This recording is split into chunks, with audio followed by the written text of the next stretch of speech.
Muy buenos días, muy buenas tardes o buenas noches, dependiendo a qué hora llegan a ingresar, queridos estudiantes de la carrera de medicina de la Universidad Pública del Alto. La clase que hoy se va a impartir es relacionado con el proceso de diagnóstico, ¿no? Que está relacionado con el caso clínico de NAC, ¿no? Neumonía adquirida en la comunidad o neumonía bacteriana, que es prácticamente, ¿no? De acuerdo al agente causal, ¿no? Entonces, les vamos a ir explicando y posterior a la explicación tienen que hacer una plantilla de diagnósticos, ¿no? Entonces, daremos inicio a la clase. Nuevamente, estudiantes, dependiendo a la hora que ingresen, vean y observen, ¿no? Entonces, quien les habla es el doctor Nelson Condori Alarcón, médico del servicio de emergencias, ¿no?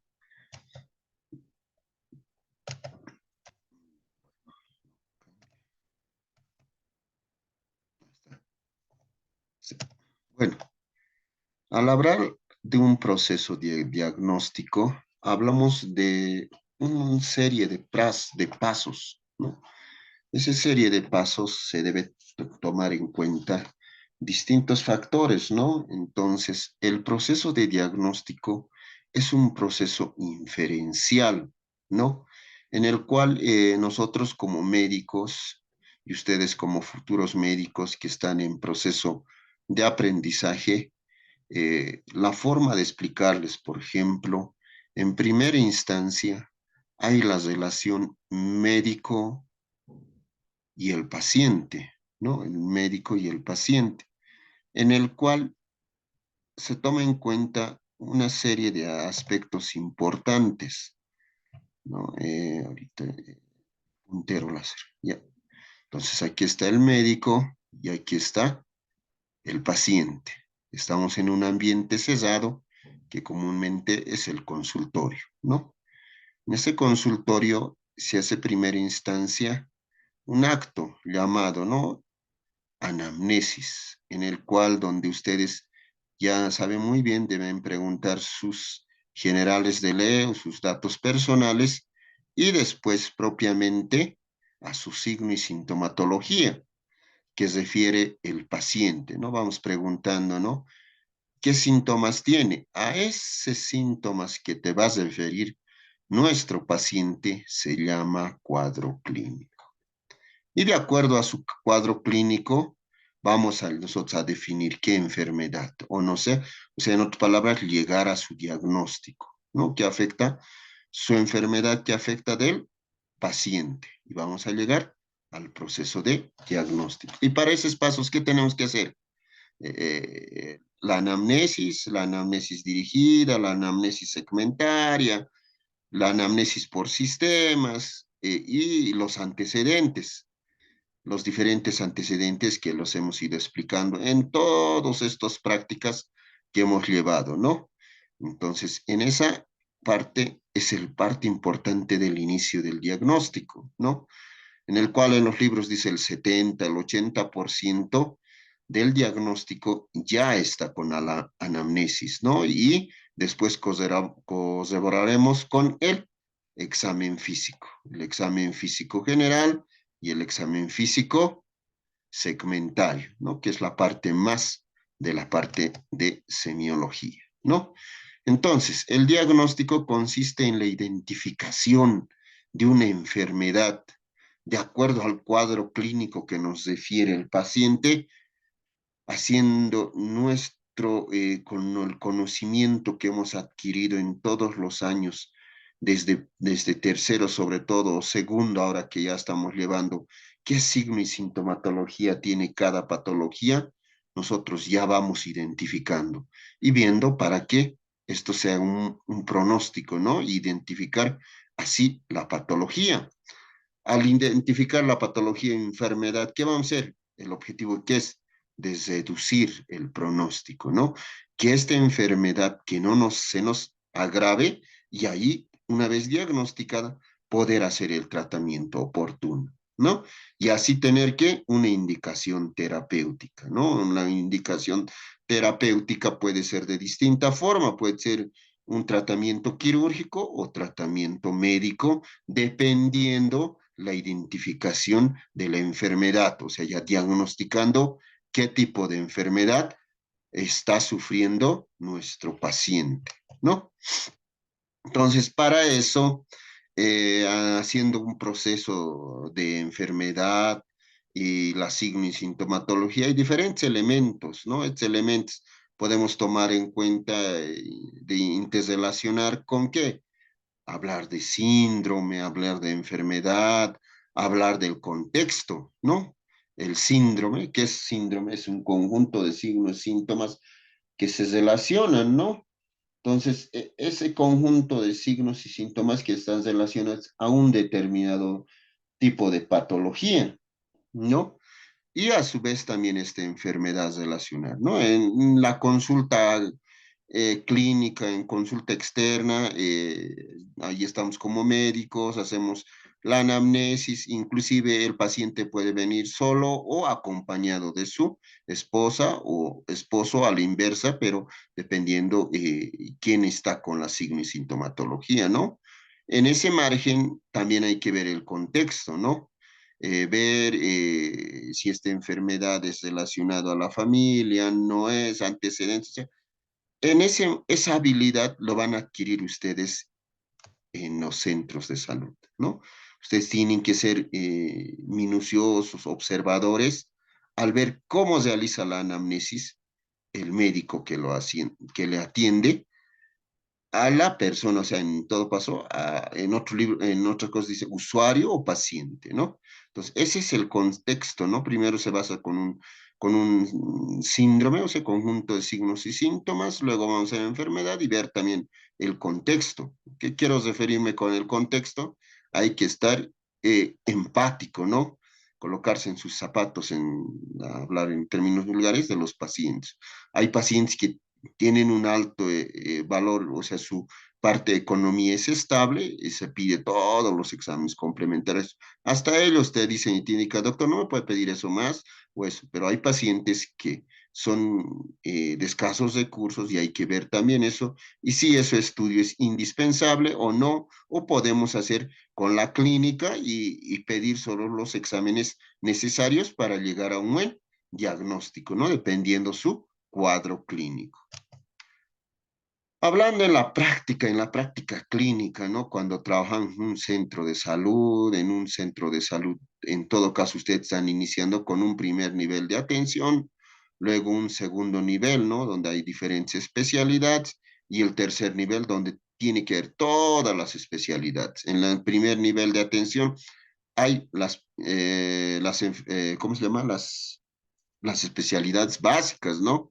Que son medicina interna, cirugía, ginecobstetricia y pediatría, ¿no? Son especialidades básicas para llegar a ser considerado como un un segundo nivel de atención. En primer nivel de atención es más ambulatorios y pacientes de prevención, promoción, atención primaria, ¿no? Lo que ustedes están llevando y están empezando con un primer nivel de atención. Entonces, en ese caso, en todos son prácticas clínicas, ¿no? Aquí, por ejemplo, en la fotografía podemos ver en un primer nivel de atención que la atención es ambulatoria, ¿no? No está internado. En cambio, aquí un paciente ya está internado, ya está en una sala común, o bueno, puede haber unas salas especiales, ¿no? Donde el paciente está monitorizado, ¿no? En el cual ya sus signos vitales, hasta terapia de un paciente que está inestable, pasan a terapia intermedia, y de terapia intermedia pasan a terapia intensiva, ¿no? Ese es el contexto de la práctica clínica. Entonces, lo que nosotros tenemos que iniciar de esta parte, de un primer nivel de atención, y ver a nuestro paciente y llegar a esa habilidad de hacer la anamnesis y el examen físico. Entonces, un paciente ingresa al servicio, un servicio consultorio externo, ¿no? Puede ingresar también por el servicio de urgencias y emergencias médicas, ¿no? Donde el paciente necesita inmediatamente un tratamiento inmediato, ¿no? Inmediato en urgencias, ¿no? Y luego, dependiendo a la valoración o a la estabilización del paciente, se necesita la hospitalización o transferir a otro nivel de atención, ¿no? Ese es previo valoración y criterio clínico del médico que le ha atendido, ¿no? Entonces, decimos que es un tiempo de nuestro paciente, ¿no? Tenemos que dedicar exclusivamente a este paciente, ¿no? Tenemos que dedicar, ver, tomar las atenciones, preguntar, hacer una buena anamnesis, ver todo y así a tener un contexto total y hacer un análisis crítico clínico y toma de decisiones. Eso, ¿no? Tomar decisiones dependiendo ya de cada paciente. Cada paciente es diferente a otro paciente, ¿no? En ese aspecto, ¿no? Es un elemento fundamental para la cadena de actividades, el diagnóstico. Todo es una cadena, como van viendo primero, ingresa el paciente, realizan anamnesis, hacen anamnesis por sistema, dependiendo a qué región te refiere, tienes que hacer el examen físico general, luego el examen físico segmentario y dirigido más a la región que te refiere el dolor, a esos, todo eso es una cadena de actividades. Y posterior a eso, tienes que pedir exámenes complementarios, ¿no? Esos exámenes complementarios, tanto laboratoriales como imagenológicos. A todo eso es el proceso de diagnóstico. El objetivo es llegar al diagnóstico, ¿no? Por eso es un elemento fundamental de una cadena de actividades, ¿no? Que implica en una buena atención médica. Si ustedes cumplen toda esa cadena de actividades que tanto en la bibliografía como en la práctica nosotros les indicamos, va a ser bueno y llegar a un buen diagnóstico. Pero si una de estas cadenas obviamos, el diagnóstico no puede ser bueno, no puede ser oportuno. Si el diagnóstico no es bueno, oportuno, tampoco el tratamiento va a ser adecuado, ¿no? Y el proceso de rehabilitación de nuestro paciente va a ser fallido, no va a ser bueno. Entonces, todo eso es una cadena muy importante y fundamental de las actividades, ¿no? Entonces, para este proceso de diagnóstico, ¿qué debemos hacer? ¿No? Hay un primero, por ejemplo, A, B, C. En forma, nosotros, mientras vamos realizando la anamnesis, el cuadro clínico, pues ya tenemos que entrar a un razonamiento clínico. En ese razonamiento clínico tenemos que generarnos una hipótesis. O sea, tú ya con el conocimiento que has adquirido durante todo tu etapa de pregrado y varias patologías que te se ha mencionado y tú has ido aprendiendo signos, síntomas, qué diagnóstico, o sea, qué exámenes complementar, todo, ya tienes que ir concuasando, o sea, concordinando con el momento de la anamnesis que te va diciendo más o menos para ir dirigiendo a una patología. A eso se llama generación de hipótesis diagnosticaria, ¿no? De diagnósticos, ¿no? Donde tú dices, si digamos, te mencionan que tienes las tres P's, por ejemplo, hay un mismo técnico, poliuria, polifagia, polidipsia, que vamos a llevar a la otra, que es un debut diabético o algo, tú dices, tiene toda esta signo y sintomatología, y haces una hipótesis, ¿no será diabetes? Entonces, esa es una hipótesis. Tú ya estás relacionando con una signo o clínica de un determinada enfermedad. Eso es el primero, la generación de hipótesis. Luego, ¿qué haces? Refinando. Haces una refinación de tu hipótesis. Entonces, inclusive puedes hacer una anamnesis dirigida, ¿no? Una anamnesis dirigida donde complementas y lo indicas. Y tienes sed, por ejemplo. Sí, me da harta sed. Aparte del cuadro clínico que hemos indicado, y aparte tiene sed. Y aparte dice, ¿no ha perdido la visión algo? Ah, está perdiendo la visión. Entonces estás refinando poco a poco y ya de tu hipótesis que estás haciendo, entonces ya estás sospechando de un cuadro clínico y concursando con un determinado diagnóstico, ¿no? Luego, al final, esto sería hasta aquí todo el cuadro clínico, en la parte de la anamnesis, haces el examen físico. Y al final necesitas verificar tu diagnóstico. Necesitas decir esto es y hacer una documentación. Y esa documentación, ¿con qué lo debes hacer? Con los exámenes complementarios, laboratoriales como imagenológicos. En todo caso, con un ejemplo de la diabetes que le quiero decir, pedirás glicemia, hemograma, creatinina, eh, luego otros exámenes más, ¿no? Hemoglobina glicosilada, entonces son esos procesos donde tú ya vas verificando tu hipótesis y tu refinamiento que has hecho con algunos cuadros clínicos, con algunos sintomatologías más, y así llegar al diagnóstico, ¿no? Por ejemplo, aquí dice, ¿no? Con relación a la hipótesis, ¿no? A la hipótesis que te estás refiriendo, ¿no? A la hipótesis. Entonces, la generación de hipótesis diagnóstica, ¿qué es?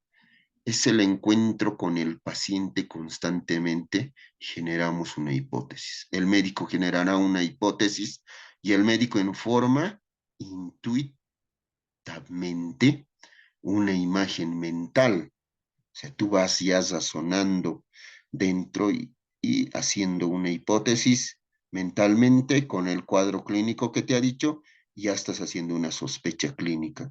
Y al observar también, ¿no? Con eso dice, tu ojo clínico, ¿no? Al observar inclusive desde el momento que ingresa, ¿no? Su fascia, o sea, su contextura, si está delgado, flaquito, ha bajado de peso. Entonces tú inclusive ya puedes decir, no será diabético. Entonces así de esa forma ya estás generando tu hipótesis diagnóstica, ¿no? Entonces, entonces ese es de la hipótesis diagnóstica, ¿no? Entonces, la generación de la hipótesis diagnóstica también es, en la teoría dice la euro, heurística, dice, heurística, ¿no? Entonces, es un método inconsciente, no riguroso, ¿no? Donde uno ya va como médico con la experiencia que ha ganado y con lo que ha ido conociendo varias patologías. Usted tiene que ir analizando esta patología, esta enfermedad. Entonces, mientras más patologías conocen, tienen una amplia cobertura de poder de decisión y hacer también más diagnósticos diferenciales, ¿no? Entonces, simplemente es un complejo proceso necesario para llegar a una solución. Es una forma subjetiva de asignar la probabilidad, ¿no? Es rato en que nosotros trabajamos como unos mentalmente, ¿no? O sea, como nuestro cerebro va trabajando y procesando y viendo y concusando con la patología que corresponde. Entonces, así de esa manera, entonces, en esta generación de hipótesis de diagnósticos hay tres principios, ¿no? Es tres principios eucarísticos, o sea, eudísticos utilizados para estimar la probabilidad, que es la representabilidad, la disponibilidad, anclaje y el ajuste. Son estos tres principios que se basan en la primera, que es la generación de hipótesis. Primero, la representatividad, ¿no? ¿A qué se refiere con la representabilidad? Se utiliza al estimar la probabilidad considerando qué tanto representativo es el elemento A del elemento B, ¿no? ¿Qué quiero decir con eso? Si un determinado de una apendicitis, un cuadro clínico de una apendicitis, con un colecistitis. Entonces, si tienes relación, su sintomatología es parecida o no es parecida, entonces, ¿a cuál de esto más se inclina? A eso se refiere decir dentro de los elementos, tanto el A como el B, ¿no? Es una forma de un paciente que tiene los típicos síntomas, signos y síntomas, por ejemplo, también de un ABC, ¿no? Accidente vascular cerebral, encefálico, de un elemento representativo de la categoría de un paciente de un accidente vascular cerebrálico que asigna una alta probabilidad de efectividad que tenga o no tenga, ¿no? Si ahí ya presenta, digamos, una hemiparesia diferente, entonces tienes que ir discerniendo, ¿no? De uno al otro, o sea, cuál tiene más representabilidad.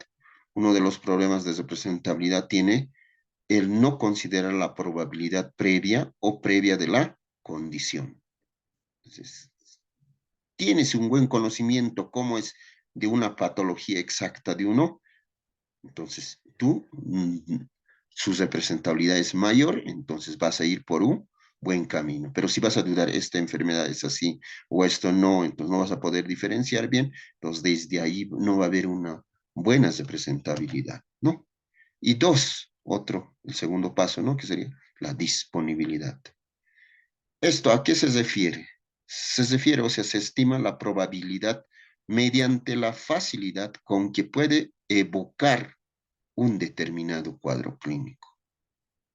Un cuadro, o sea, una enfermedad tiene un signo y sintomatología específica. Inclusive se habla de signos patocromónicos. ¿Qué quiere decir?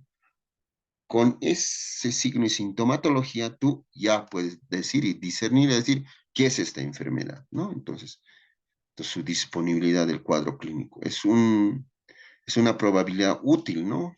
Que en las categorías grandes o muy frecuentes pueden evocar con mucha facilidad. Por ejemplo, vamos a ser un paciente con polidipsia, está, polidipsia y poliuria.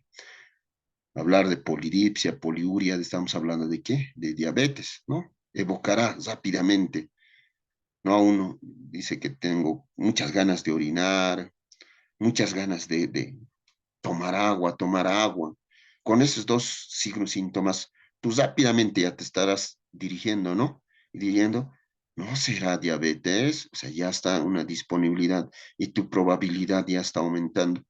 Y además de eso, corroboras con unos ya, cuadros, con unos síntomas más que le preguntas y te acepta de forma afirmativa, entonces la disponibilidad de este cuadro clínico está ya relacionado con una determinada patología, ya que es mucho más fácil de evocar eso si, por ejemplo, ¿no? La polidipsia. ¿No? Hay una polidipsia psicógena, inclusive si haces laboratorios y complementos y sale negativo, entonces puede ser hasta una polidipsia psicológica, ¿no? O sea, psicogénica, o sea, ya algo psicológico, ya no también patológico, o sea, sigue la patología, pero ya otro, entonces, dependiendo de la disponibilidad, también puedes ir discerniendo y afinando hacia el final el diagnóstico, ¿no?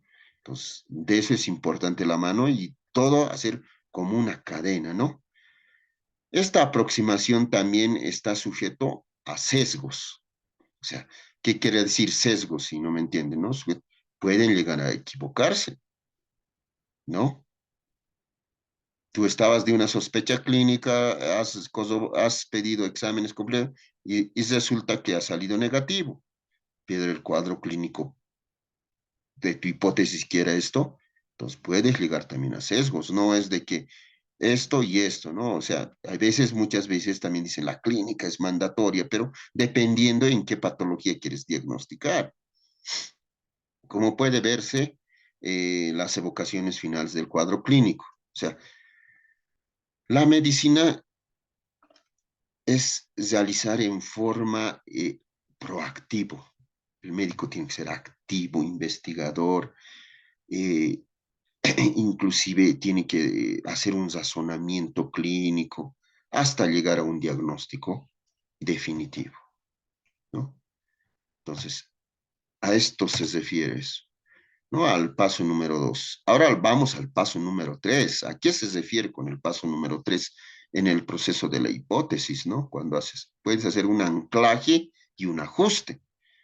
O sea, se estima que la probabilidad inicial que tú has tenido, ¿no? Denominado un anclaje, la cual se ajusta posteriormente de un acuerdo de una nueva información encontrada a medida que vas pasando, o sea, se va internando o va haciendo la anamnesis durante, hasta el final, un signo y sintomatología puede ya confirmarte, ¿no? Y tener mucho más probabilidad de decir que ya es esta enfermedad, ¿no? Entonces, a eso se llama anclaje y ajuste, ¿no? Después de cumplir toda la anamnesis, el examen físico, puedes ya inclusive hacer una anamnesis dirigida, ¿no? O sea, los signos que no te ha dicho y estás sospechando de una enfermedad y sabes que ahí estás hay un cuadro clínico más y le preguntas y te forma afirmativa, te confirma el paciente, pues ya estás haciendo un anclaje y un ajuste de tu diagnóstico, ¿no? Entonces, a eso se refiere de más forma explicatoria, ¿no? O sea, para explicar y dejarme comprender con ustedes, ¿no?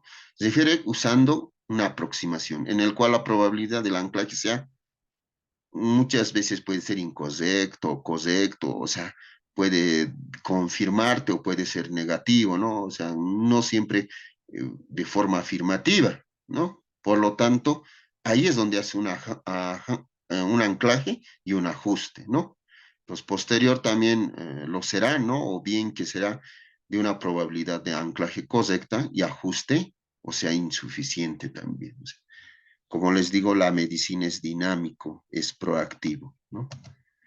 Y haciendo constantemente el refinamiento, ¿no? Al final, entonces, con relación al B, ¿no? Es que es el refinamiento de la hipótesis. Has realizado tu hipótesis que has tenido, entonces tienes que ir refinando este diagnóstico, esto, tu sospecha clínica, en otras palabras. O otros también los definen como tu diagnóstico presuntivo, le dicen, ¿no? Mencionan otras bibliografías, ¿no? Entonces, ¿qué hace? Es una forma de recopilación de tu información, de toda la información que has tenido, tienes que ir recuperando, o sea, recopilando, o sea, tu cerebro, de todo el conocimiento que has adquirido en este paciente, o sea, haces un razonamiento, eso se llama razonamiento clínico, ¿no? De toda la información que ha hecho, mucho más utilizando las etapas, ¿no? Tempranas de la vida de un médico, ¿no? Un médico, por ejemplo, nuevo, tiene mucho almacenamiento de la información, pero también hay que tomar en cuenta la parte de que la experiencia clínica, ¿no? Con el conocimiento y la experiencia clínica, un médico va a tener mucha más poder de decisión, ¿no? De ahí es donde se refiere eso en etapas tempranas de una vida de un médico son los métodos tienen que ser exhaustivos. Ustedes que están iniciando recién tienen que ser más metódicos y más de discernir y de tener más, conocer más patologías, más enfermedades.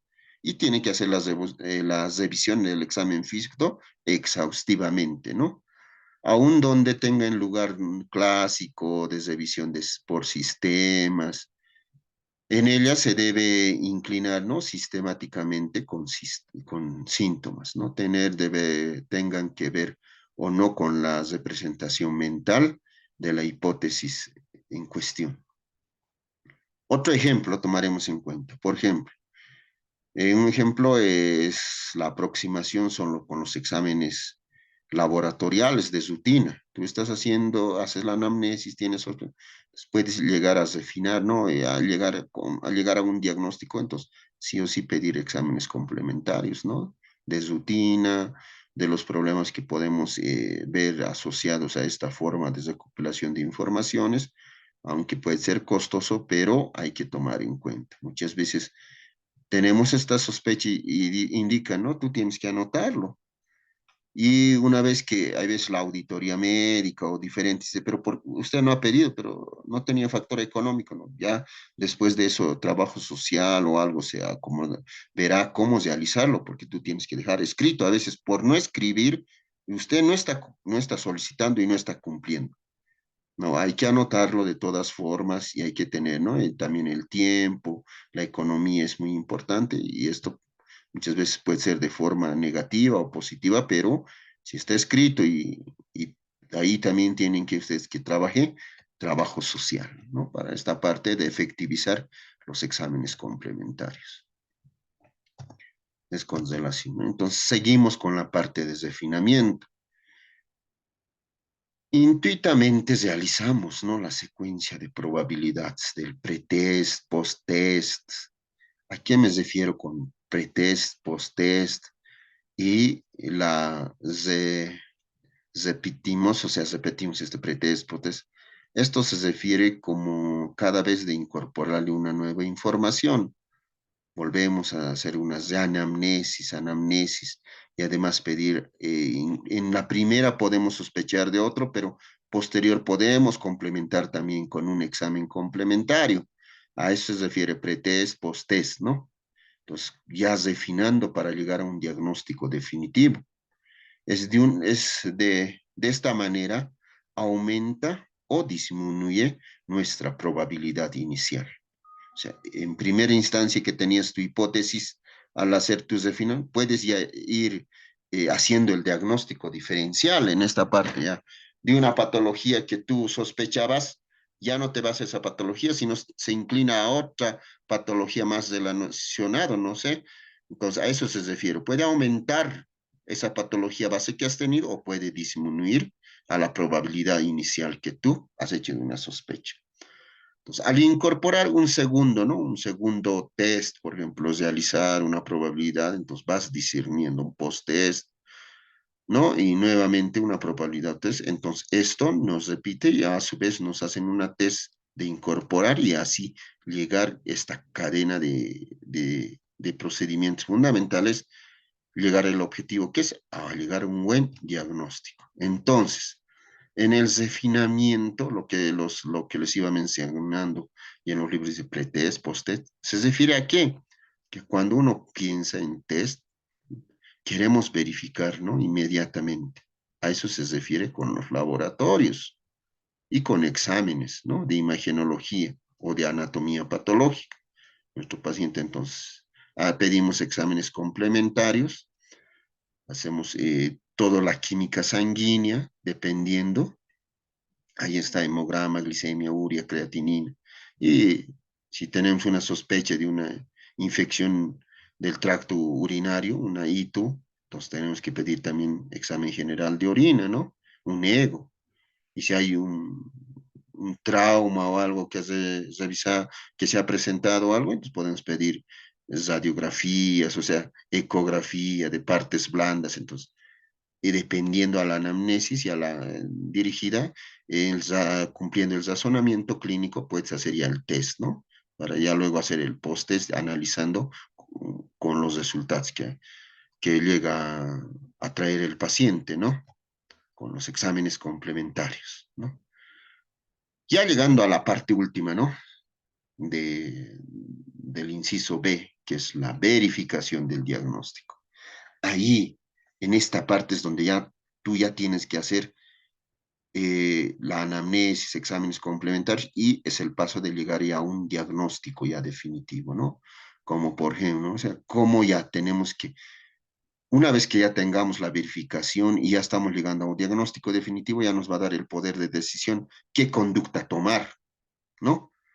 Cuando decidimos, o sea, una conducta a tomar, bien claro, ya llegas a verificación y ¿qué te hace la enfermera? Doctor, ¿qué vamos a hacer? Te dice. O tus mismos colegas, doctor, ¿qué va a hacer? Dice, ¿no? O hacen una junta médica, o sea, cada paciente es diferente, ¿no?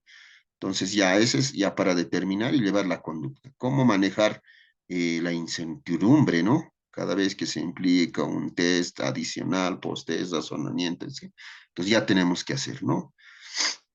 Creamos necesario aumentar la probabilidad y el diagnóstico suficiente y hacemos la verificación, si han salido los exámenes complementarios negativos o positivos, o han afirmado o en el informe ha hecho. Entonces, con esas situaciones ya verificamos el diagnóstico y podemos ver si realmente del primer inicio que ha sido nuestra sospecha, confirmarlo o en otros pasos y ya irnos a otra patología, ¿no?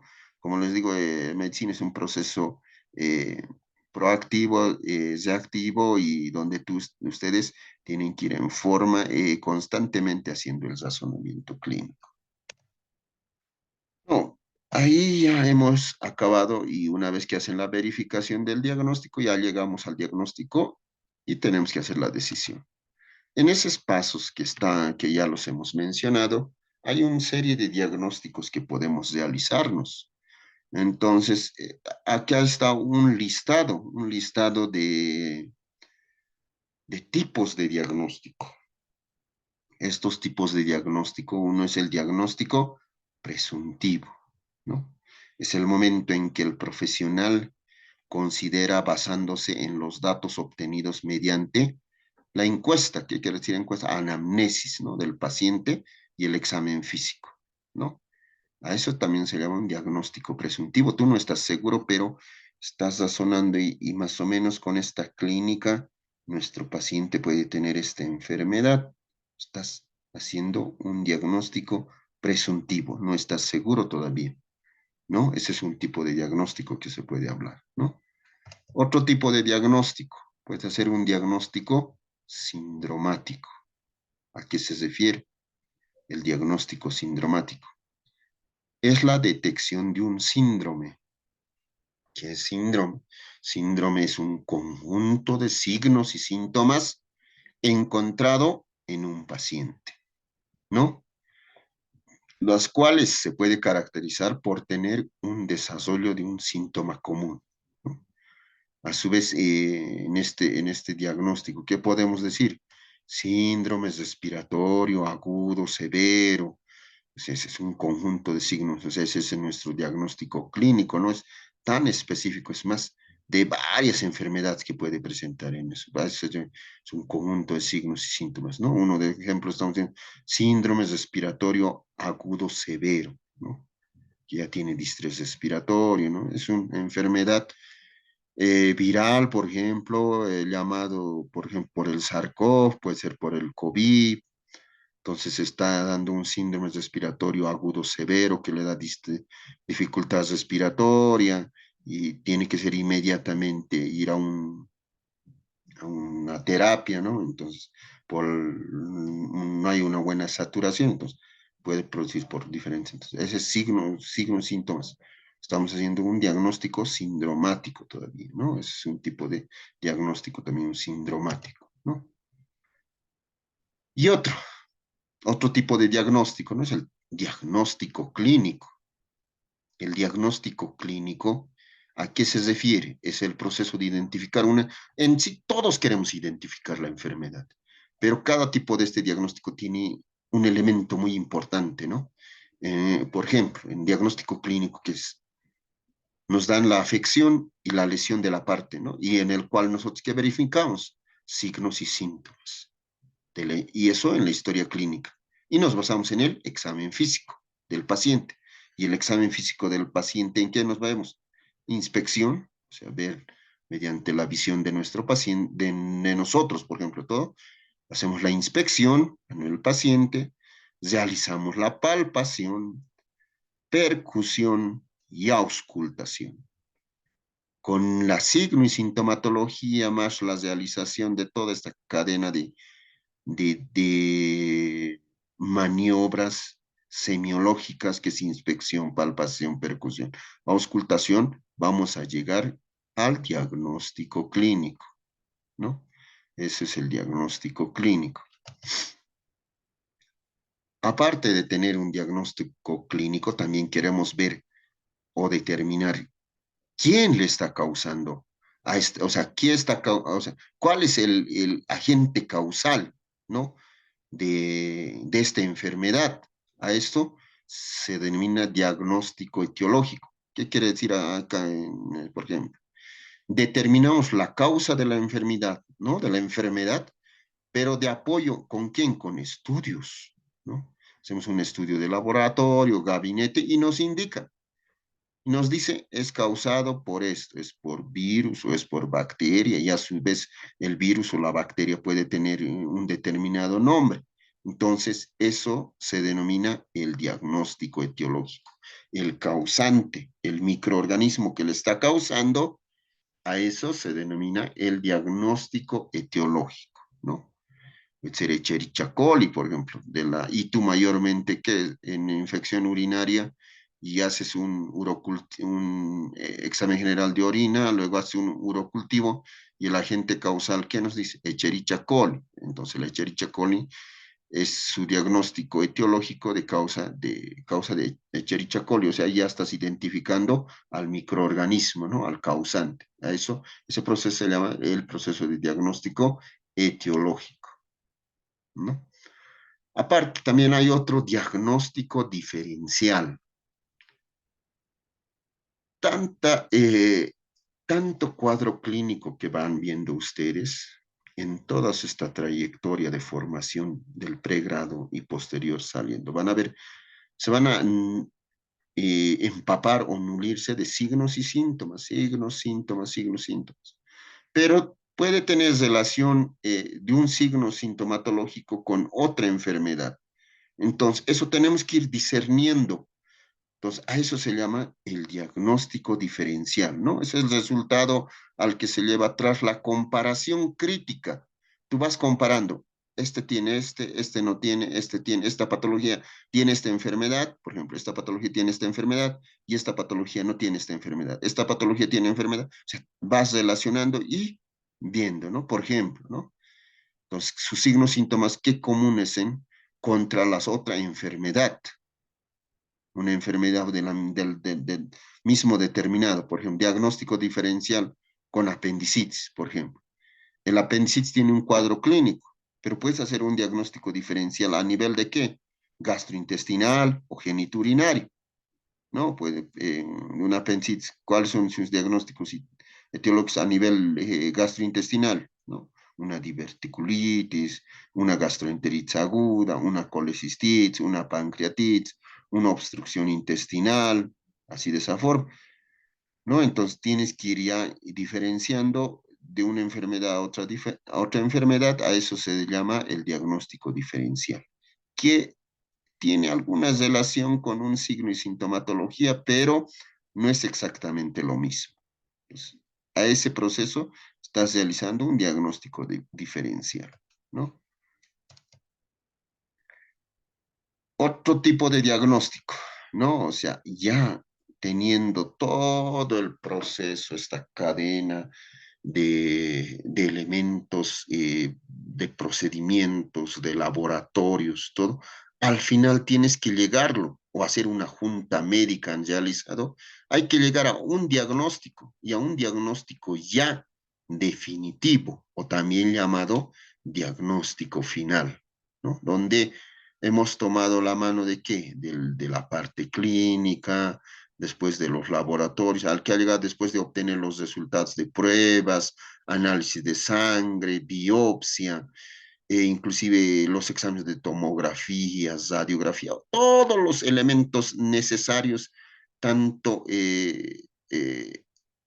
manejo médico o manejo de la tecnología y al final llegar a un diagnóstico final, a esos procesos ya hay una presencia y una certeza, o sea, de una enfermedad, una afectación donde ya están seguros que nuestro paciente está cursando, ¿no? En tres puede ser laboratorios, hemograma, glicemia, urea, hasta ecografía, ¿no? Ecografía, por ejemplo, aquí está una ecografía mamaria, ¿no? Pensando, por ejemplo, de un cáncer de mama, ¿no? Entonces hacen un PAF, aspiración, con aguja fina, llevan del patólogo inclusive hacen una ecografía, todo al final tienen que llegar a un diagnóstico, ¿no? Eso se llama el diagnóstico final para llegar a hacer el tratamiento adecuado, ¿no?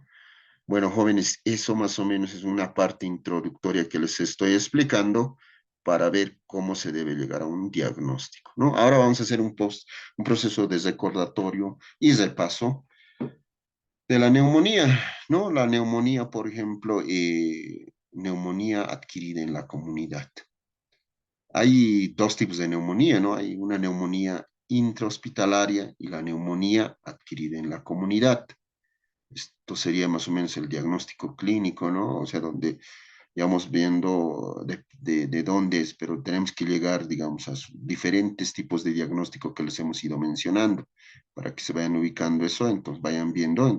Les quiero hacer esta parte teórica, ¿no? Donde vamos a hablar específicamente de neumonía adquirida en la comunidad.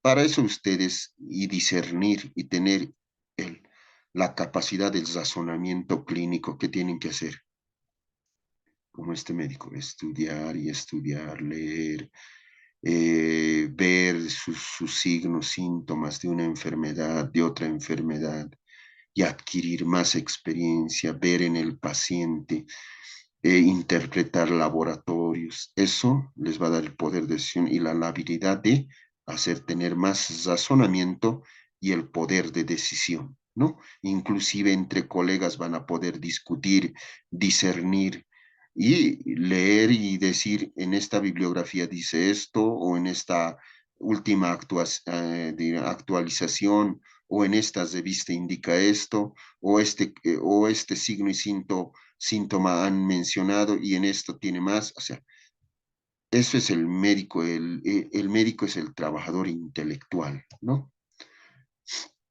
Para eso, la neumonía adquirida en la comunidad, concepto, es una enfermedad infecciosa, ¿no? Sobre todo, ¿de qué tipo? De un respiratorio agudo, ¿no? Entonces, es la inflamación del parénquima pulmonar, sobre todo, causado por un agente infeccioso, ¿no? Adquirido fuera del ambiente hospitalario, ¿no? Eso es NAC, neumonía adquirida. Y si fuera en el ambiente hospitalario, ya no sería NAC, sería NIC, ¿no? Neumonía intrahospitalaria, ¿no?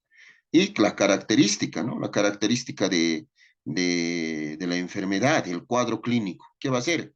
Va a tener tos, fiebre y signos de consolidación en el examen físico. Tos, fiebre y al examen físico, ¿qué hacen? Va a haber signos de consolidación en el examen físico. Entonces, ese es mayormente su cuadro clínico. Entonces, acá vamos a ver en el gráfico, estos son los alveolos, ¿no? Aquí es el sistema respiratorio. Hemos hecho la anterior momento de integrar conciencias básicas. Es importante tomar en cuenta la anatomía.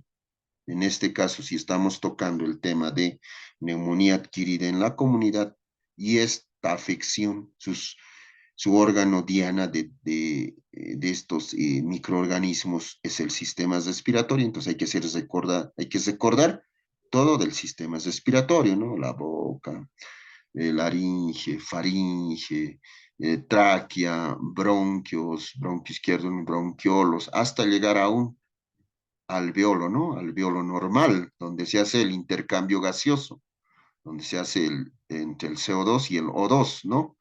Por la, entonces, ese alveolo, aquí está un alveolo normal, ¿no? También se habla de vías aéreas superiores, vías aéreas inferiores, además de eso, de músculos respiratorios. En primera instancia, mencionar el diafragma, ¿no? Es un órgano principal de la respiración. Además, ver todo ese recordatorio básico y luego nos vamos a la parte de la patología. La neumonía, ¿dónde se va a instaurar, no? A nivel de los alveolos, ¿no? Como puede ser un alveolo normal y este es un alveolo ya patológico, ¿no? Donde ya hay un proceso infeccioso, ¿no? Un proceso infeccioso, más que infeccioso posterior a la infección, ya hay un proceso ya inflamatorio del parénquima pulmonar, ¿no? Parénquima pulmonar, y ahí, acá está bien, ¿no? Proceso inflamatorio infeccioso, y a eso se denomina neumonía, ¿no? Entonces aquí también un recuerdo anatómico, tráquea, bronquiolos, bronquios, pulmón, ¿no? Pulmón derecho, pulmón izquierdo, ¿no? Si la infección se instaura a nivel de los bronquios, se denominaría bronquioneumonía. Pero si la infección propiamente ya es a nivel de los alvéolos, neumonía, ¿no? Puede ser bronconeumonía y neumonía, ¿no? Eso también un poco recordarles, ¿no? Para que los neumólogos dicen, no, está con bronconeumonía, está con neumonía, ¿no? Entonces usted ya se hace ya un referente anatómico para ver y darse cuenta en qué lugar anatómico se está instaurando el proceso infeccioso, ¿no? Ahí está, ¿no? Es una placa PA de tórax en el cual podemos ver una radioopacidad, ¿no? De bordes irregulares. Entonces, les habíamos dicho que hay que hacer una línea imaginaria, ¿no? Donde está aquí es es región pariliar derecha, pariliar izquierda, región cardíaca. Aquí observar también los senos costodiafragmáticos que tienen que estar en punta de lanza, pero aquí hay una radiopacidad. Ya estamos entrando con una neumonía adquirida en la comunidad y relacionando siempre con el cuadro clínico del paciente, ¿no? La epidemiología, o sea, al hablar de epidemiología, por ejemplo, la incidencia, ¿no? De 1.6 a 1.13 los casos, ¿no? En 1.000 habitantes en años está presentando esta neumonía, ¿no? Eso es más. Y esto también hay que condicionar, ¿no? Por ejemplo, en qué condiciones, qué patologías estás relacionando aquí y viendo también con el agente causal, qué microorganismo puede llegar a atacar. Por ejemplo, en los alcoholismos, o sea, en los alcohólicos, puede estar el Streptococcus pneumoniae, el, el Haemophilus influenza, el Mycobacterium tuberculoso, en los alcohólicos, ¿no? EPOC, ¿en quién puede dar? O tabaquismo. Entonces, cuando pacientes que constantemente están consumiendo cigarro, entonces podemos considerar el agente causal que puede ser una Streptococcus pneumoniae, Haemophilus influenzae, el Mycoplasma catarrhalis, son así diferentes viendo, ¿no? Inclusive una mala higiene dental puede ser por aneurobios o los drogadictos, intravenosos, son relacionados esto de acuerdo al paciente. Como les digo, cada paciente es diferente a otro, ¿no? Entonces puede también tener diferentes agentes etiológicos, ¿no? Entonces, diferentes microorganismos, me refiero a eso, a decir el agente etiológico, o sea, el que está causando la enfermedad, ¿no? Lo que hemos hablado, hacer un diagnóstico etiológico. Ahí está, ¿no? Puede ser virus de la neumonía, por ejemplo, algunos virus, también puede ser bacterias, por ejemplo, ahí está un gráfico del Streptococcus aureus, está Staphylococcus pneumoniae, Haemophilus influenzae, la Legionale pneumoniae, son microorganismos que se observan a nivel por microorganismo, su forma, su, su diámetro, donde ustedes en las exposiciones hemos ido mencionando en forma detallada, ¿no? La etiología, me refería, ¿no? Estos son agentes etiológicos, estos pueden llegar a causar una neumonía adquirida en la comunidad, ¿no? Entonces, puede ser de tipo bacteriano, viral, inclusive hasta de hongos, ¿no? Esos pueden ser los agentes etiológicos. En la etiología de la neumonía adquirida en la comunidad, según el lugar de la atención, por ejemplo, en los ambulatorios, por ejemplo, puede ser más, ¿en qué? 35% el estreptococo pneumoniae es el primer causante. Y si es en el hospital, o sea, una neumonía intrahospitalaria, igual es el estreptococo pneumoniae del 43%. Y también en unidad de cuidados intensivos igual, ¿no? O sea, el primer agente causal que mayormente se produce sería estreptococo. Hasta en el examen se puede llegar a preguntar esto y también ha sido preguntas varios. En neumología decía, ¿cuál es el primer agente causal que produce neumonía? Neumonía, Streptococcus pneumoniae, hasta su nombre, ¿no? O bacterias atípicos, ¿no? Después está, según las bacterias atípicos, luego ya está ahí en las bacterias el Mycoplasma pneumoniae, Coxsackie bursitis, Legionale, Chlamydium pneumoniae, y luego están los virus, ¿no? Virus respiratorios, bacilos, Streptococcus aureus, Pseudomonas aeruginosa, que ya son parte de hongos, ¿no? Y polimicrobianos y varios. O sea, así de esa forma son los agentes causales, o sea, la etiología, ¿no? Viendo desde el punto de vista su agente causal, el germen más frecuente de una NAC, o sea, los típicos y atípicos, ¿no? Los típicos que mayormente, y sigue aquí, ¿no? Mencionando, el primero, hablando de porcentajes, el Streptococcus pneumoniae, ¿no? Luego está en segundo lugar el Aenopilus influenzae, Streptococcus aureus y otros estreptococos, ¿no? Después están los enterobacterians, que no es comúnmente que produzca, pero puede producirse, ¿no? Por los gram negativos de diferentes pseudomonas, o sea, pseudomonas aeroginosas y los Mycobacterium tuberculosis, puede ser también una neumonía, ¿no? Y los neumonía típica, el Mycoplasma pneumoniae, virus y clamidia pneumoniae. Hasta ahí hemos llegado a la parte, ¿no? Ahora la clínica. ¿Qué es la clínica? La clínica es la signo y sintomatología de nuestro paciente.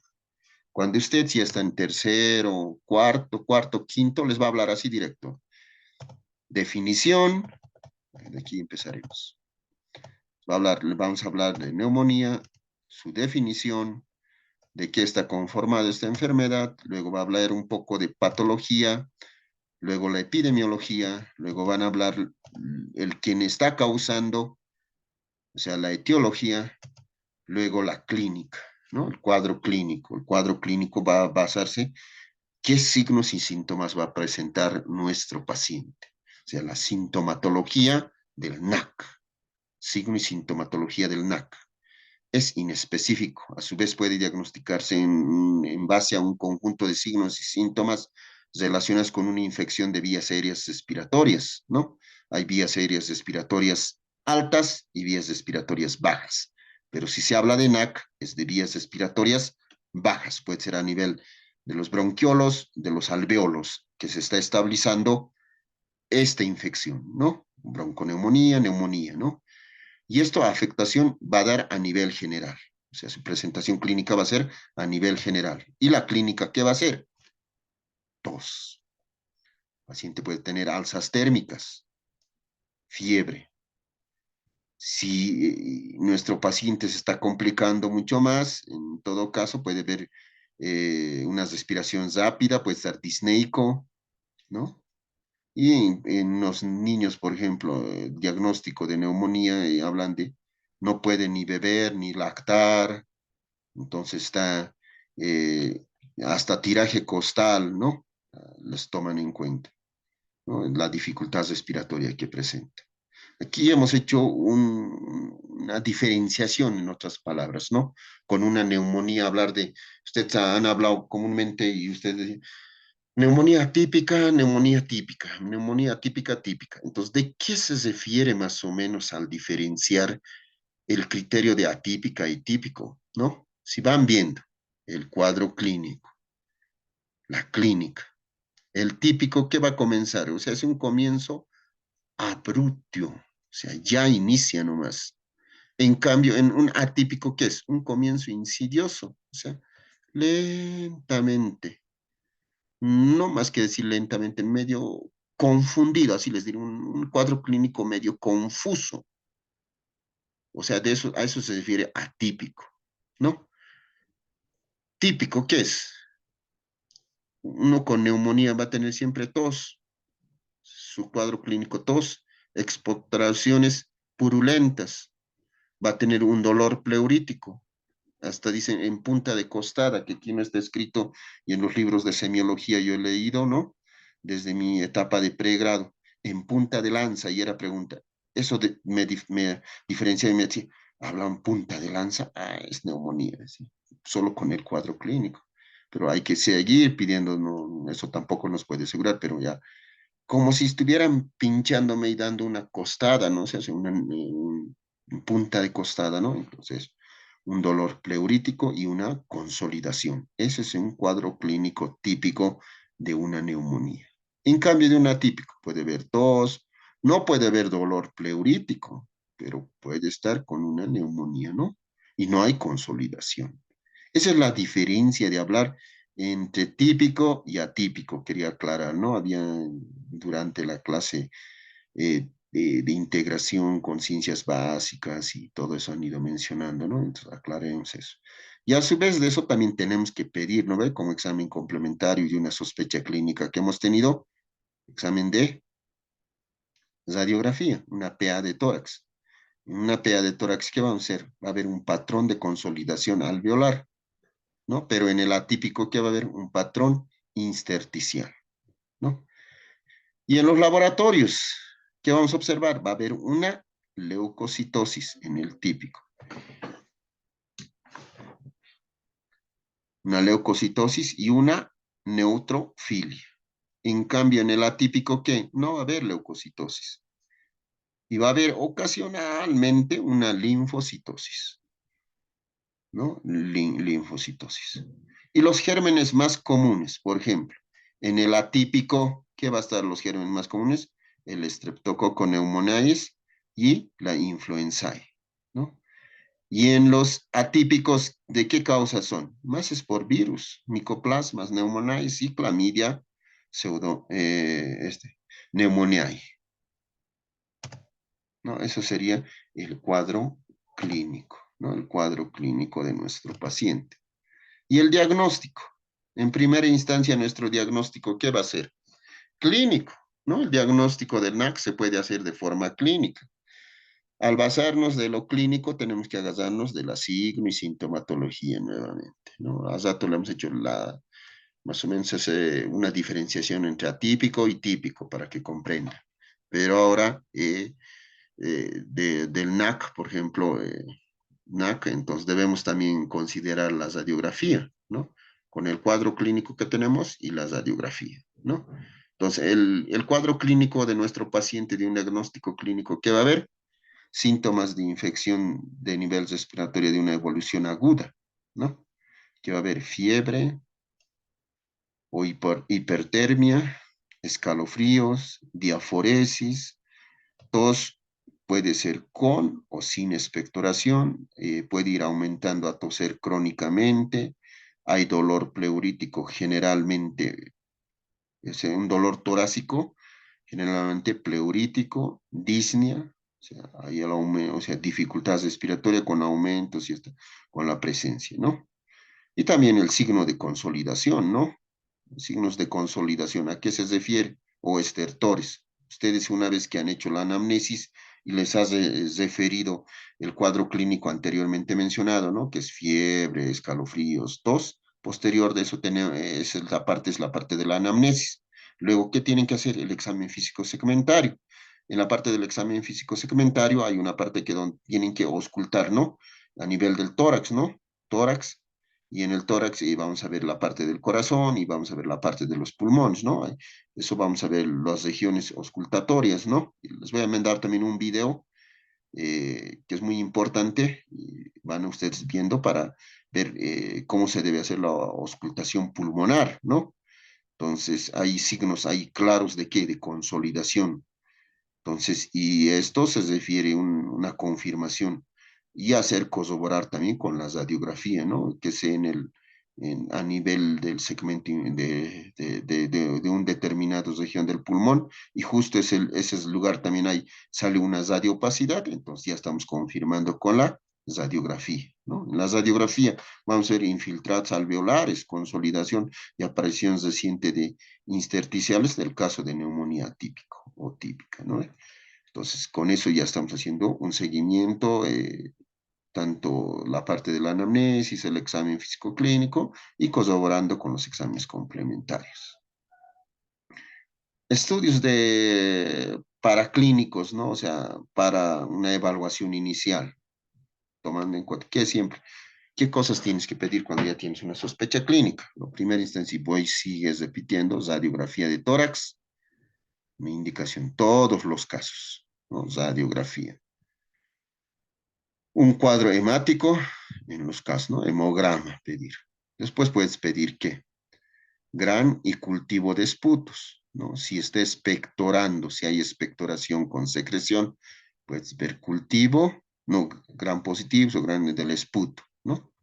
Y luego en todos los casos tienes que pedir glicemia, nitrógeno ureico, luego puedes pedir hemocultivo, si es que tiene fiebre, ¿no? Mayor a 38,5 grados centígrados, porque por lo que podría estar produciendo una sepsis. Pruebas de función, pues, pruebas de función hepática, pero ¿en qué? Si el paciente tiene ictericia, está con una sepsis, es alcohólico, entonces tienes que pedir prueba de función hepática más, ¿no? Nuestro paciente está con tos, fiebre alta y aparte de eso es alcohólico y está ictérico, entonces tienes que pedir parte de los exámenes complementarios y complementar, función hepática más se debe pedir, ¿no? Mm. Si hay desame pleural, has observado en la placa de rayos X, ¿qué debes hacer también? Hacer una toracocentesis, ¿no? Es más de especialidad, pero te tienes que informar que está produciendo y en el seno costodiafragmático se encuentra totalmente una radiopacidad.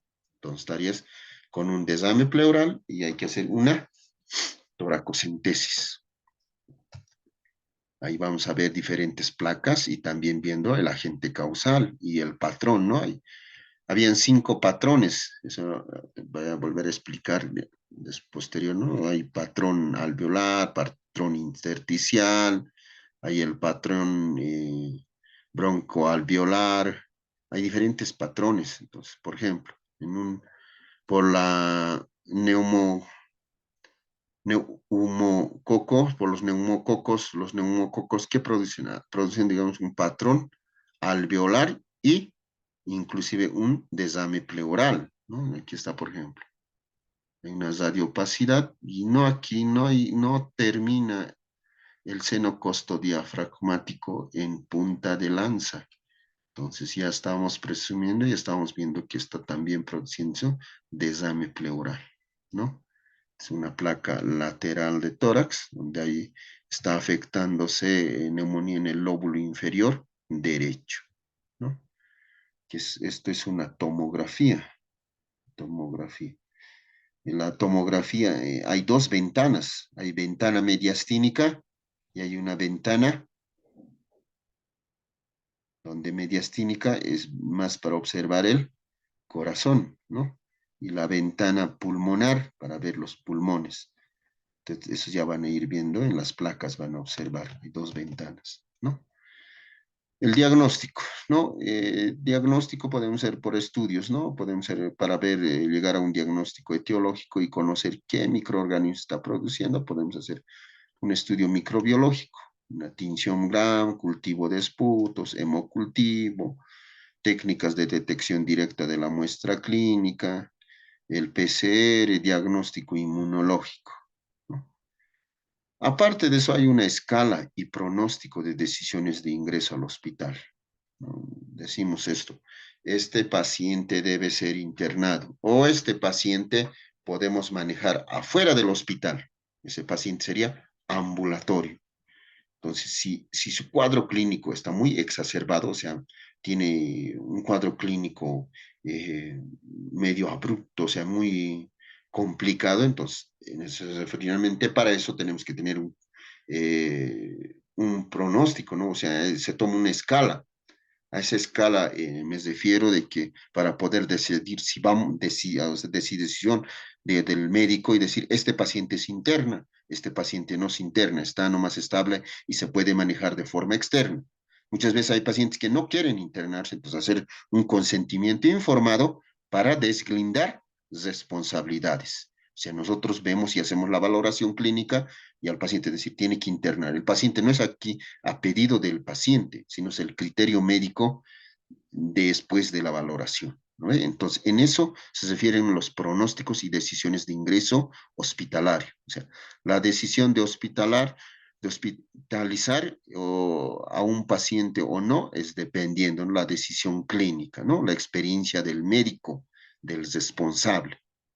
Porque después eso es un poco, no es un poco, es complicado estar en un servicio de emergencias y en un servicio de consultorio externo.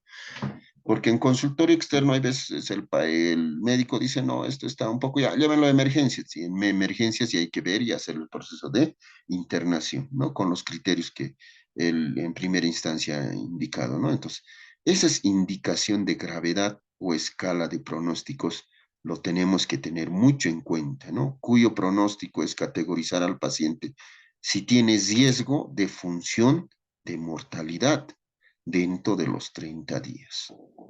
Entonces, en eso se basamos en esto, ¿no? El PSI 75 y también llama el CUR 65, ¿no? ¿A qué se refiere con esto? Les vamos a ir explicando detalladamente.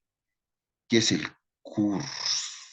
O sea, CURB y 65, ¿no? Es como un mimotécnico, ¿no?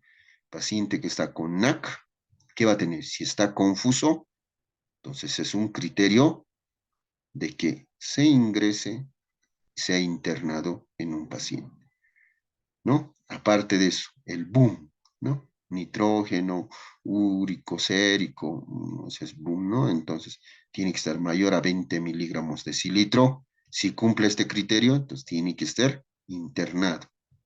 Su frecuencia respiratoria está mayor a 30 respiraciones por minuto. No lo vas a decir al paciente, no, anda nomás a tu casa, vamos a hacer con tratamiento ambulatorio, tómate acitromicina, pero sí, son criterios que tienes que tomar en cuenta. Y en el servicio de emergencias, yo creo que ustedes, ahora como médico y ustedes también tienen que tener poder de decisión, porque te va a preguntar, ¿es necesario y sus familiares? Doctor, ¿es necesario que se interne o no los podemos llegar con su tratamiento? Entonces tienen que conocer estos criterios. No, señora, no. Su esposo está respirando mayor a 35 respiraciones por minuto y eso es una función de que puede fallecer o puede llegar a complicarse en su casa y necesariamente tenemos que internarlo. Entonces son criterios. A eso se refiere con el curso, o sea, CURS 65, ¿no? Uno es el R, ¿no? Que es la frecuencia respiratoria, tiene que ser mayor a 30 respiraciones por minuto si cursa nuestro, y ese es requisito, ¿no? Y el B, ¿no? Que es relacionado con la presión arterial. Aquí es presión arterial sistólica menor a 90, o la presión arterial diastólica menor a 60. Si están en esos rangos, es otro criterio para que se integre. Y la edad inicial o mayor a 65 años. Mientras más adultos, o sea, ya personas mayores, su riesgo y su de internación tienen que internarse, ¿no? Entonces, ese es un criterio que nos basamos para llegar a internar y el poder de decir, tiene que internarse o lo podemos manejar de forma ambulatoria, ¿no? La evaluación, ¿no? Depende del grado del deterioro de la enfermedad, ¿no?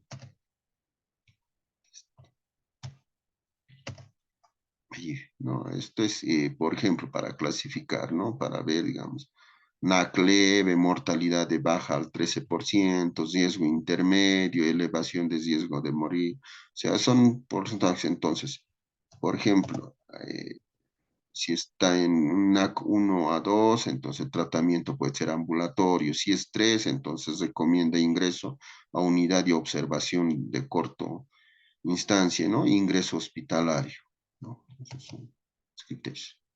Ahora, con esos parámetros o criterios de internación, también tenemos que tener las medidas de tratamiento, ¿no? Porque cuando inicias y le internas al paciente, ¿qué tenemos que hacer? No es internarlo, sino también tenemos que saber con qué vamos a iniciarlo, ¿no? En todo caso, por ejemplo, las medidas generales. Cuando le internas al paciente, ¿qué haces? La historia clínica, luego también tienes que hacer la hoja de indicaciones o hoja de tratamiento. Entonces, las medidas generales, ¿qué es? Hidratación. ¿A qué me refiero con hidratación? Tenemos que colocar suero, ¿no?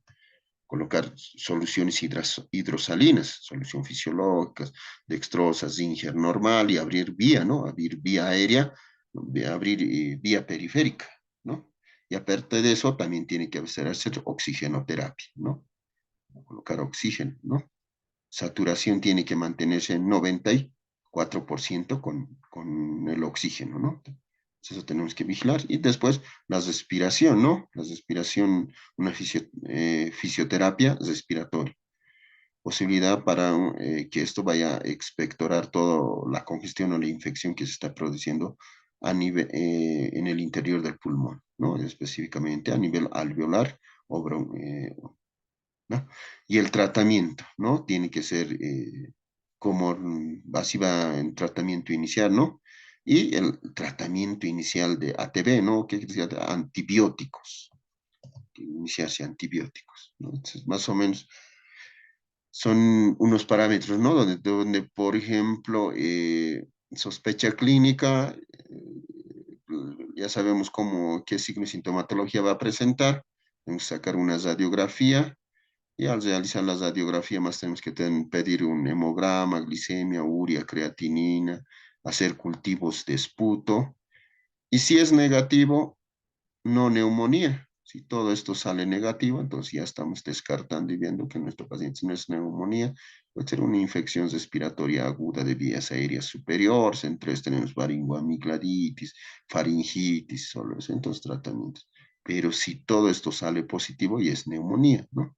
Dependiendo si es neumonía adquirida en la comunidad o neumonía intrahospitalaria y después ver qué microorganismo está produciendo, ¿no? Entonces, hay que ver también la severidad, ¿no? Ver en ese aspecto la saturación y a pedir gases arteriales, ¿no? Que es gasometría arterial, eso se refiere. Entonces, dependiendo de ese criterio, lo podemos externar y volver también a serle ambulatorio o bien hospitalizarlo, ¿no? O sea, así se manejan los cuadros, ¿no? Para ir dando de alta o llegando a otro lugar de mayor medida hasta que llegan a ser cuidados intensivos, ¿no? Son grados de severidad de NAC, ¿no? Aquí también se toma en cuenta, ¿no? Los puntajes, ¿no? La presión arterial, presión sistólica, presión respiratoria, el ácido úrico, la urea, si está confuso o no está confuso, la presión, su saturación, o sea, la gasometría arterial, la edad, son puntajes que se dan entonces para ver el criterio de su internación, ¿no? Ahí abajo también está mencionando. Ahora del tratamiento, dependiendo del agente causal, o sea, del microorganismo, que hemos llegado a un diagnóstico etiológico, han realizado, si es por Streptococcus pneumoniae, estos medicamentos se pueden usar. Allá entra el campo de quién, de la farmacología, ¿no? Donde ustedes van a llegar, ellos van a estudiar la farmacología por antibióticos, antibióticos de amplio espectro, de espectro reducido. Entonces, ¿a qué nivel actúa estos antibióticos? Todo eso. Pero en ese margen tenemos un arsenal, ¿no? Ahí está. Entonces, Streptococcus pneumoniae, porque penicilina procáinica o cristalinizada, ampicilina, amoxicilina, los macrólidos podemos usar, ¿no? En caso de resistencia a la penicilina, podemos ver con vancomicina, ¿no? Entonces, o las quilononas, entonces, esos son para atacar a este microorganismo, o Streptococcus aureus, ¿no? Donde está la vancomicina o la clindamicina. Dependiendo del agente causal, van usando un determinado fármaco. El tratamiento, en primera instancia, es ambulatorio, ¿no? O sea, hay que ver y valorar el cuadro clínico de nuestro paciente. No digo que todos tienen que ser ambulatorios. También pueden tomar en cuenta el criterio del CUR 65, ¿no? Entonces, el tratamiento puede ser ambulatorio, pero en el caso del ambulatorio, ¿qué hay que hacer? El espectro del tratamiento tiene que ser con antimicrobianos, que deberá abarcar la etiología principal, ¿no? Las resistencias, si es resistente o no es resistente a los macrólidos, que dar en cuenta, ¿no? Son nuestros aliados, los medicamentos, para combatir al microorganismo y que nuestro paciente se llegue a mejorar y hagamos un buen tratamiento, ¿no? Ahí está, ¿no? En cuadrito, y ahí ya podemos ver las categorías de neumonía. Estos son las bibliografías. Esto también un poco hecho un recorte para que vayan tomando, ¿no? Por ejemplo, por un ejemplo, ¿no? El grupo A, grupo B, por ejemplo, la ceftriaxona, si viene de 1 gramo o 2 gramos, pueden aplicar vía intravenosa. Ceftriaxona, viene de 1 gramo y cada 8 horas.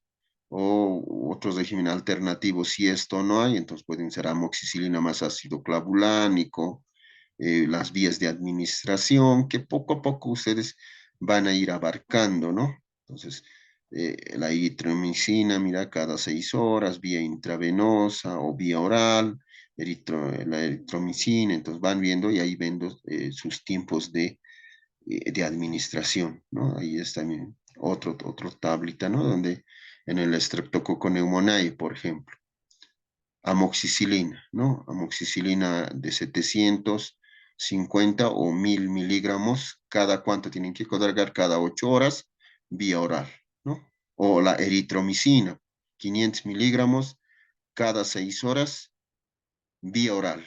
O puede ser intravenosa, ¿no? O la claritromicina puede usarse, ¿no? La claritromicina de 500 miligramos cada 12 horas, ¿no? Y todos los antibióticos mayormente, ¿cuánto tienen que ser de duración? 7 a 10 días, ¿no? Para así sucesivamente. Mira los otros más microorganismos, ¿no?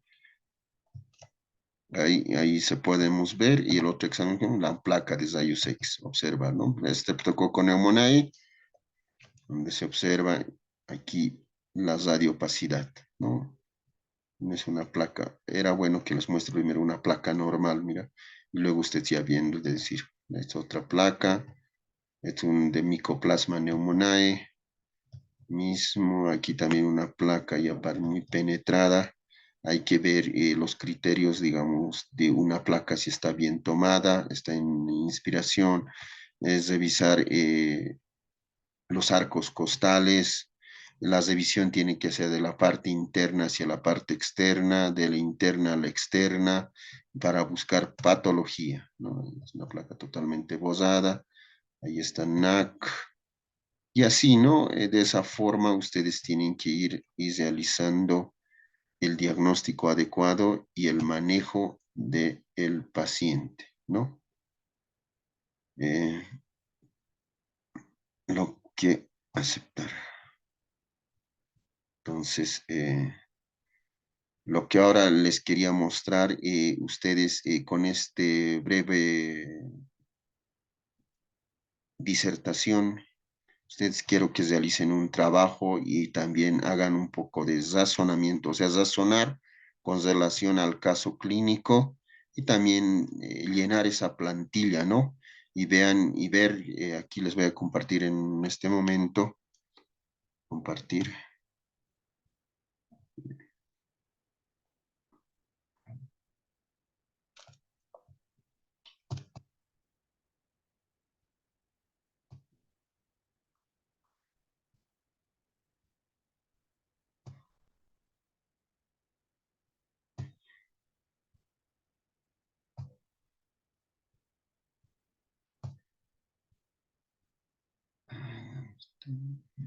Aquí está, plantilla. Aquí está plantilla de diagnóstico.